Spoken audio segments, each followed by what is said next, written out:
ఒక్కొక్కసారి లేవటం లేట్ అయితే ఇంట్లో అన్ని పనులు లేటేనండి. బ్రేక్‌ఫాస్ట్ రెడీ చేయటం, లంచ్ రెడీ చేయటం, బాక్సులు కట్టటం అన్నీ లేటే.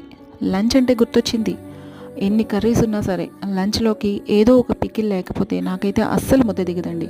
అందుకని ఏదో ఒక పికిల్ ప్రిపేర్ చేసుకుంటాను. తక్కువ చేసుకుంటాను. 1 మంత్‌కి స్టోర్ అయ్యేటట్టు. ఫ్రెష్‌గా, నీట్‌గా బావుంటాయన్నమాట. అందుకని క్యారెట్, కొబ్బరి, మ్యాంగో ఈ మూడింటిని తురిమేసి అందులో ఉప్పు, పసుపు, కారం, అలానే కొద్దిగా ఆవపిండి, 1 టేబుల్ స్పూన్ మెంతిపొడి ఇవన్నీ వేసి బాగా మిక్స్ చేసుకొని పప్పు నూనె యూజ్ చేస్తానండి పికిల్స్కి. ఇవైతే చాలా టేస్ట్గా ఉంటాయి. దీనికి కొద్దిగా వెల్లుల్లి, ఇంగువ, ఎండుమిర్చి, కరివేపాకు వీటితో పోపు పెట్టుకుంటే చాలా టేస్ట్గా ఉంటుందండి. మనకి 1 మంత్ పైన స్టోర్ ఉంటుంది. ఈ పికిల్ దోసల్లోకి, రైస్లోకి కూడాను చాలా బాగుంటుంది. మ్యాంగో పులుపు సరిపోకపోతే నిమ్మరసం కూడా వేసుకోవచ్చు.